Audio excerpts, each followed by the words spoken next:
మహిళలను ఎప్పుడు గౌరవించేది, వాళ్ళ మీద ఎక్కువ ఫోకస్ పెట్టే కుటుంబం మా కుటుంబం.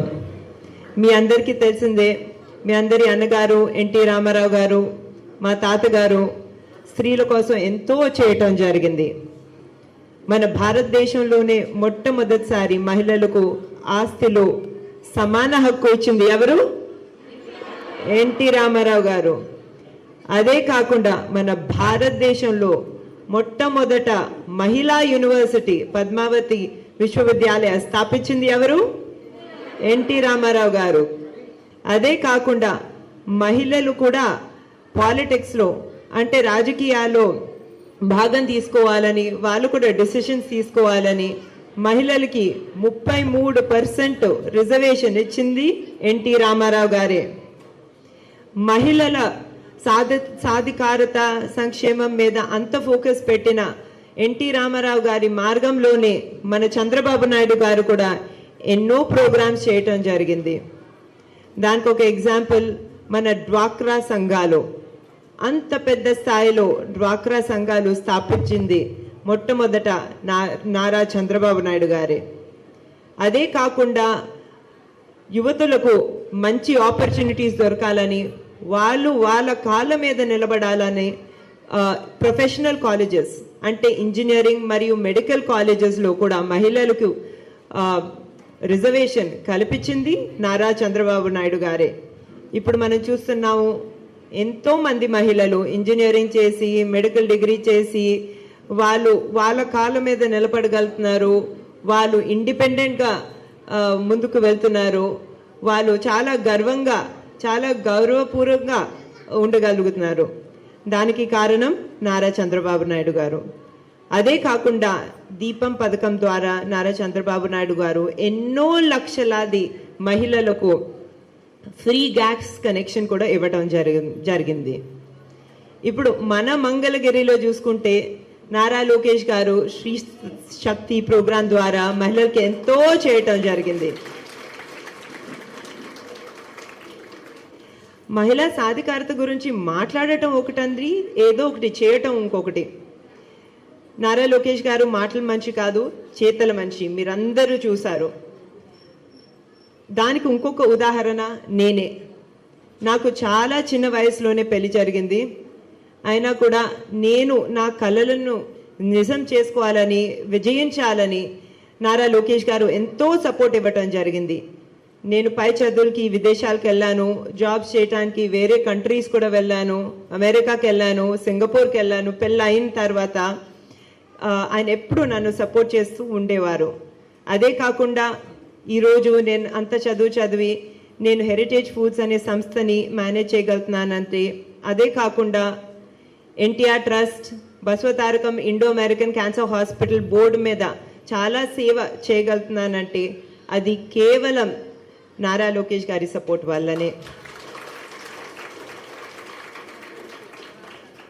చాలామంది చెప్తూ ఉంటారండి, పురుషుల సక్సెస్ వెనకాల మహిళలు ఉంటారని. నాకు ఆపోజిట్, నా సక్సెస్ వెనకాల ఎప్పుడు నారా లోకేష్ గారు ఉంటారు. నారా లోకేష్ గారి విజన్ ఏంటంటే, కేవలం నేను మా ఫ్యామిలీ మెంబర్సే కాకుండా ఆంధ్ర రాష్ట్రంలో ఉన్న మహిళలందరూ సక్సెస్ఫుల్గా ఉండాలని, వాళ్ళు సంతోషంగా ఉండాలని, వాళ్ళు వాళ్ళ కాళ్ళ మీద నిలబడి ఇండిపెండెంట్గా ఉండాలనేది. ఇప్పుడు హెరిటేజ్ ఫుడ్స్ గురించి మాట్లాడాలంటే, ఏ సంస్థలో నేను ఇప్పుడు పనిచేస్తున్నాను, ఇంతకుముందు నారా లోకేష్ గారు కూడా హెరిటేజ్ ఫుడ్స్లో ఎగ్జిక్యూటివ్ డైరెక్టర్గా ఉన్నారు. అప్పుడు ప్రతిరోజు రాత్రింపగలు మహిళా ఫార్మర్స్, రైతులు ఎవరైతే ఉన్నారో వాళ్ళు కష్టపడటం చూసి ఆయనకి చాలా ఆనందంగా ఉండేది. అదే కాకుండా ప్రతిరోజు వాళ్ళకి ఆదాయం వచ్చేటప్పటికి వాళ్ళు ఉన్న ఉత్సాహం చూసి చాలా ఆనందంగా ఉండేది. ఇది కేవలం వాళ్ళకి చేతికి డబ్బులు వచ్చింది కాబట్టే కాదండి. ఎందుకంటే వాళ్ళ గ్రామాల్లో, వాళ్ళ సొసైటీస్లో వాళ్ళ విలువ అనేది పెరిగేది. అదే కాకుండా మహిళలు చేతిలోకి వచ్చే డబ్బుని చాలా చాలా జాగ్రత్తగా వాళ్ళ పిల్లల విద్య మీద కానివ్వండి, లేకపోతే వైద్యం మీద కానివ్వండి, ఫ్యామిలీ హెల్త్ మీద కానివ్వండి చాలా జాగ్రత్తగా ఖర్చు పెట్టేవారు. అందులో ఉండే సరదా, అందులో ఉండే సాటిస్ఫాక్షన్ చాలా చాలా పెద్దది. అప్పటి నుంచి నాకు నారా లోకేష్ గారికి మహిళా సాధికారత ఇంపార్టెన్స్ అనేది చాలా డీప్గా తెలిసింది. ఇప్పుడు మనము 2019 ఎలక్షన్ గురించి మాట్లాడితే మీకు అందరికీ తెలిసిందే, ఎలక్షన్లో నారా లోకేష్ గారు ఓటమి ఎదుర్కొన్నారు. అది కొంచెం పెద్ద విషయంగానే ఉంటుంది. చాలామంది చెప్పారు నారా లోకేష్ గారికి, మీకు మంగళగిరి అంటే అంత ప్రేమ ఎందుకు, మంగళగిరికి మళ్ళీ వెళ్ళి అక్కడి నుంచి ఎందుకు కంటెస్ట్ చేస్తున్నారు, మీరేమైనా సేఫ్ సీట్ చూసుకోవచ్చు కదా, ఏ హిందూపూర్ లాంటిదో లేకపోతే కుప్పం లాంటి సీట్ చూసుకోవచ్చు కదా, మీకు విన్నింగ్ చాలా ఈజీ అవుతుందని. అయినా కూడా ఆయన చాలా పట్టుదలగా, లేదు మంగళగిరితో నేను చాలా బాగా కనెక్ట్ అయ్యాను, మంగళగిరి ప్రజలందరూ నా కుటుంబ సభ్యులు లాంటి వారు. అదే కాకుండా నా విజన్ ఏంటంటే నేను మంగళగిరిని భారతదేశంలోనే నంబర్ 1 నియోజకవర్గంగా రూపుదిద్దుతానని చెప్పడం జరిగింది. మీ అందరికీ తెలుసు, అప్పటి నుంచి ఇప్పుడు దాకా నారా లోకేష్ గారు ఇక్కడ చాలా కష్టపడి, గవర్నమెంట్ సపోర్ట్ లేకపోయినా కూడా మీ అందరి మహిళలకు, యువకులకు, వృద్ధులకు, అలాగే ఇక్కడున్న కార్మికులకు చాలా చాలా ప్రోగ్రామ్స్ చేయటం జరిగింది. ఆయన చేసిన ప్రోగ్రామ్స్ 29 సంక్షేమ కార్యక్రమాలు. అందులో ఉన్న కొన్ని ప్రోగ్రామ్స్ గురించి మాట్లాడాలంటే తోపుడు బండ్లు ఇవ్వటం జరిగింది. అదే కాకుండా నూతన దంపతులకు పెళ్లి కానుక ఇవ్వటం జరిగింది. దళితులకు ఇంట్లో పెళ్లికి తాలిబొట్టు కూడా ఇవ్వడం జరిగింది. అదే కాకుండా ఇక్కడ వీవర్శాల అనే ఒక ప్రోగ్రాం చేయటం జరిగింది. ఇలా చెప్తూ ఉంటే ఎన్నో సంక్షేమ కార్యక్రమాలు నారా లోకేష్ గారు చాలా పట్టుదలతో ఇక్కడ చేయటం జరిగింది.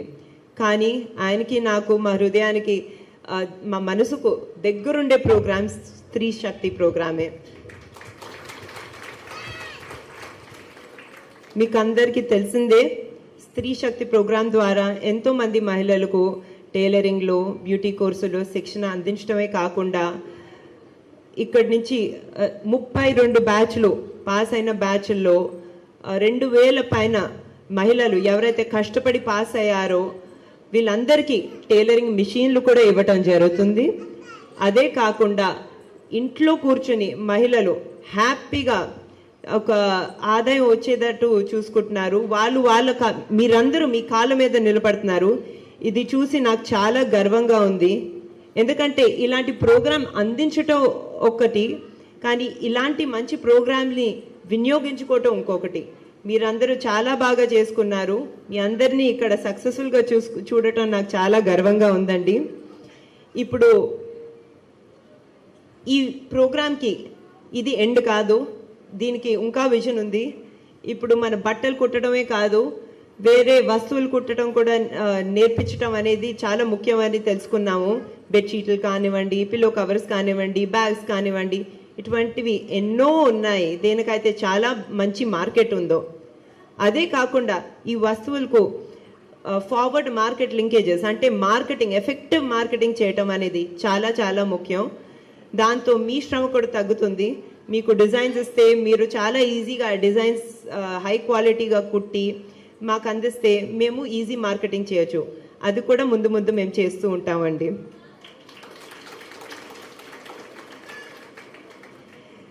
ప్రతిపక్షంలో ఉండే నారా లోకేష్ గారే ఇన్ని కార్యక్రమాలు తన శ్రమతో చేయగలిగారండి అంటే మీ ఎమ్మెల్యేగా మంగళగిరిలో ఇంకెంత అభివృద్ధి, సంక్షేమం చేయగలుగుతారో మీరందరే ఆలోచించవచ్చు.